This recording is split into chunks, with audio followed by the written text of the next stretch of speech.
Assalamualaikum! Isang mapayapa at mapagpalang araw sa inyong lahat. Ako si Lendy Gargoles at ngayon ay maglalakbay tayo patungong timog kanlurang bahagi ng Pilipinas upang kilalanin ang isang rehiyon na mayaman sa kasaysayan, kultura, sining at pananampalataya. Ang rehiyong ito ay tinaguri ang sentro ng otonomiya at kulturang Muslim sa ating bansa. Ito ang BARM o Bangsamoro Autonomous Region in Muslim Mindanao.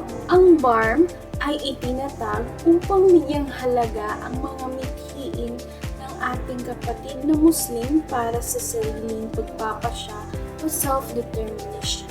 Nabuo ito sa pamamagitan ng Bangsamoro Organic Law noong Enero 25, taong 2019 na pinalitan nito ang Autonomous Region in Muslim Mindanao o ARM na itinatag noong Agosto 1, taong 1989. Ang BARM ay binubuo ng mga pulo at malalaking bahagi ng Mindanao.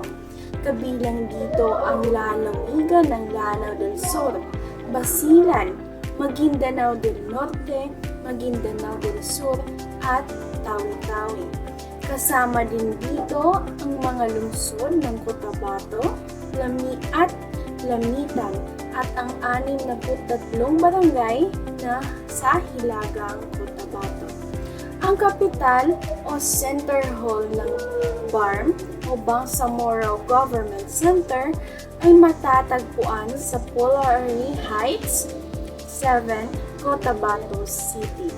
Ito ang nagsisilbing sentro ng pamahalaang regional at kinapalooban ng tanggapan ng Chief Minister at Bangsamoro Transition Authority. Ang BARM ay may magkakaibang topografiya, kabilang ang mga bundok, kagubatan at mga baybayin. Karaniwang may tropical na klima ang rehiyong ito na may dalawang panahon, ang tag-init at tag-ulan. Ang populasyon sa Bangsamoro Autonomous Region in Muslim Mindanao ay binubuo ng mga iba't ibang etnikong grupo, kabilang ang mga Mananao, Maguindanaon, Tausog, Yakan at iba pa. Ito rin ay tahanan ng mga Muslim na komunidad at ang Islam ang pangunahing relihiyon sa rehiyon at siyang pundasyon ng kanilang kultura. Ang ibig sabihin ng Islam ay pagtalima o pagsumpo sa nag-iisang Diyos. At ang mga tagasunod naman ng Islam ay tinatawag naman na Muslim na ang ibig sabihin ay naniniwala o mga taong tumatalima sa kautusan ng Allah, ang tawag sa buong lumikha o Diyos. Ang kanilang buhay ay umiikot lamang sa turo ng Quran na makikita sa kanilang pagdarasal, sa kanilang pagkain na tinatawag na halal at mga pagdiriwang katulad ng Idil Fitr at Idil Adha. Ang pangunahing wika sa BARM ay mga wika ng mga Muslim na grupo tulad ng Maranao na gumagamit ng wikang Mindanao na sinasalita sa Lanao del Sur at Lanao del Norte. Halimbawa nito ang salitang Mapiya Kapipita na sa Tagalog ay magandang umaga. Hindi ko katawan sa Tagalog ay hindi ko alam at pira edad ka sa Tagalog ay ilang taon ka na. Pangalawa naman ang Tausog. Nagsasalita ng wikang Bahasa-Sog. Ang nagsasalita nito ay ang mga taga-sulok at tawi-tawi. Halimbawa, mangan o ng sa Tagalog ay kain at magsukol na na sa Tagalog ay salamat. Ang yakan naman ay gumagamit ng wikang yakan na kasapi ng sama badyaw at katutubong pangkat mula sa basilan. Halimbawa nito ay ang magdendang o sa Tagalog ay magkapatid at ngantan na sa Tagalog ay pagkain. Ang Maguindanawon ay wika na ginagamit sa lugar ng Maguindanao del Norte at Maguindanao del Sur maging sa Cotabato na siyang sentro ng rehiyon ng BARM.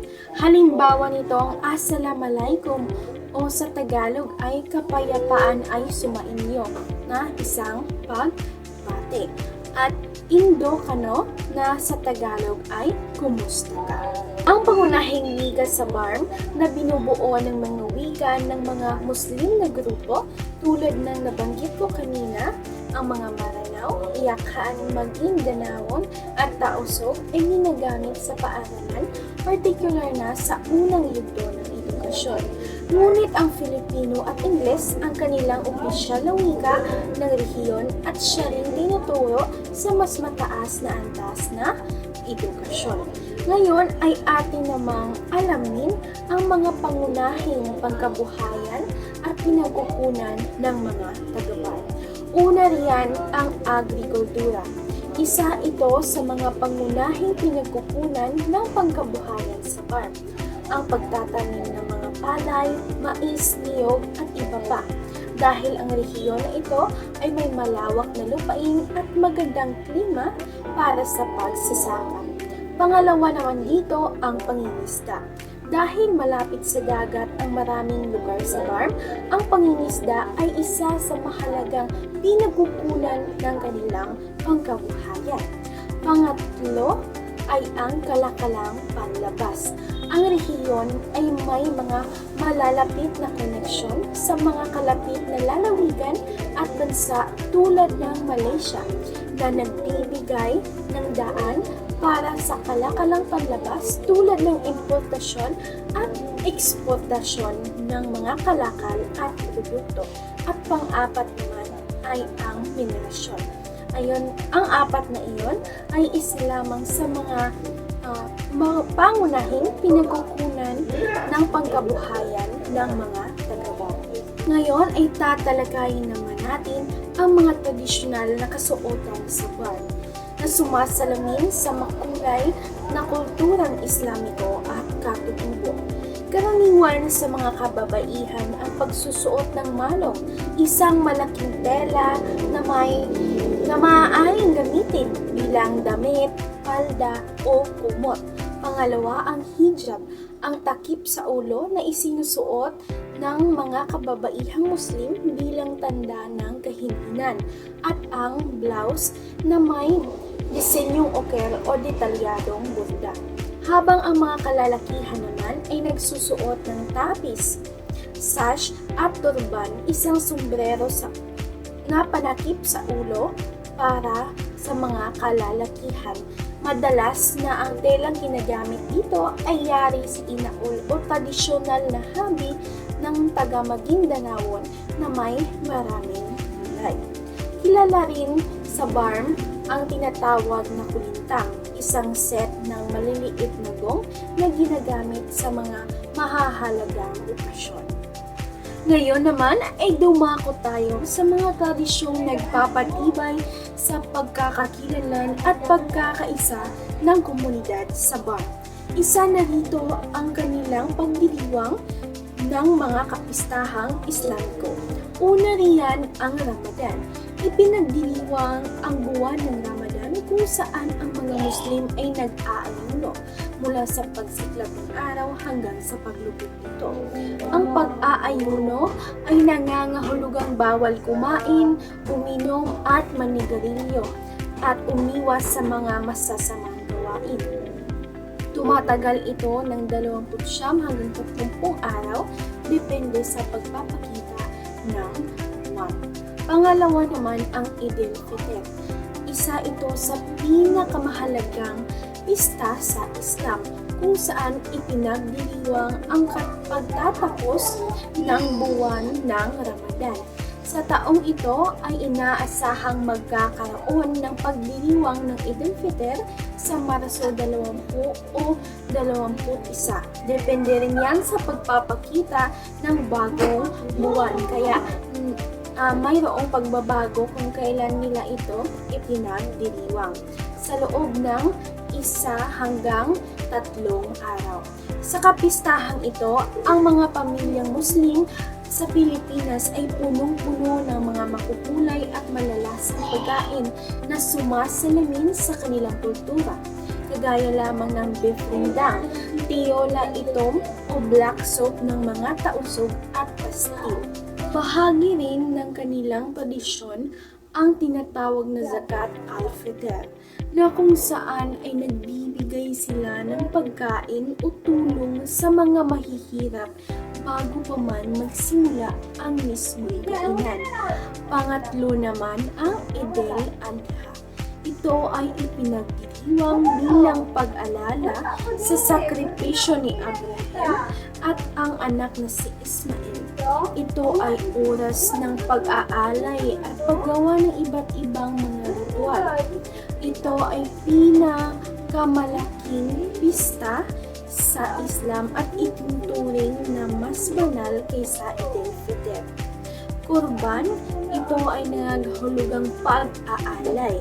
Tampok na ritual ang pag-aalay ng hayop, tupa, kanding, baka, at ang karne nito ay hinahati sa 3 bahagi para sa pamilya, mga kaibigan at kamag-anak, at para sa mga mahihirap at nangangailangan. Ang panghuli naman ang Maulid al-Nabi na ipinagdiriwang upang gunitain ang kapanganakan ni Propeta Muhammad, ang pangunahing propeta sa Islam. Ngayon ay dumako naman tayo sa panitikan ng BARM na may malalim na kasaysayan at kultura. Ito rin ay mahalagang bahagi ng kanilang pag-iral na nagpapakita ng kwentong, tradisyon at kasaysayan ng mga tao sa rehiyon. Halimbawa nito ang Epikong Darangin, isang sinaunang epikong bayan ng mga Maranao sa Mindanao na binubuo ng 17 siklo at mahigit 72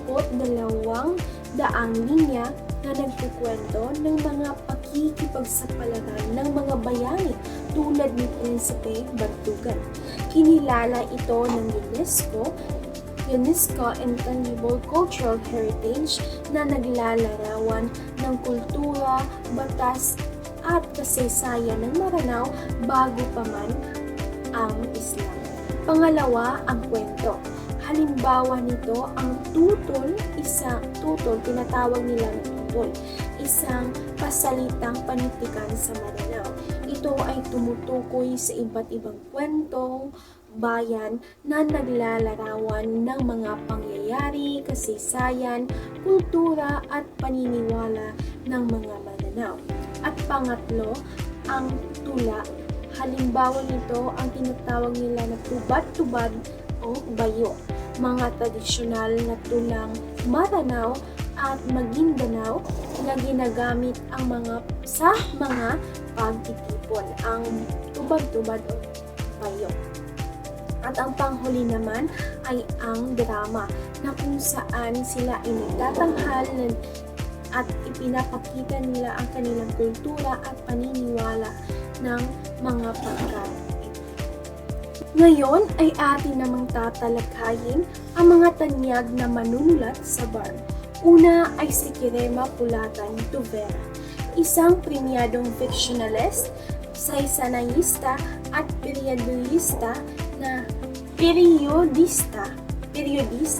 na ipinanganak sa Hulusulo. Kilala siya sa kanyang tanyag na nobelang The Hand of Enemy at mga maikling kwento tulad ng The Virgin at The Sound of Sunday na umani ng maraming Palangga Awards. Pangalawa naman ay si Muna Haile, isang manunulat at scholar na may malaking kontribusyon sa pag-aaral at pagsasalin ng panitikan sa Pilipinas. Pangatlo ay si Andan Mesa, isang dating guro na naging tanyag na mga ngalakal at aktibo sa pagsulat sa rehiyon ng Bangsamoro. Ngayon naman ay talakayin natin ang pang-apat na si Nora Mercado. Isa rin siyang manunulat na kabilang sa mga nagtaguyod ng lokal na panitikan, partikular na ang mga kwento at alamat mula sa Mindanao gaya ng mga matatagpuan sa mga mudyol tungkol sa rehiyon ng Bangsamoro. Sa kabuuan, ang BARM o Bangsamoro Autonomous Region in Muslim Mindanao ay hindi lamang isang rehiyon sa mapa ng Pilipinas. Ito ay isang simbolo ng pagkakakilanlan, pananampalataya, kasaysayan at pakikibaka ng mga Bangsamoro para sa kapayapaan at sariling pamamahala. Mula sa kanilang makulay na kultura, tradisyonal na kasuotan, masaganang kabuhayan, paniniwalang Islam hanggang sa mayamang panitikan tulad ng dalangin, tunay na nakahanga-hanga ang ambag ng BARM sa kabuang kultura ng Pilipinas. Naway mas lalo pa nating maunawaan at mapahalagahan ang kanilang kultura bilang bahagi ng ating pambansang pagkakaisa.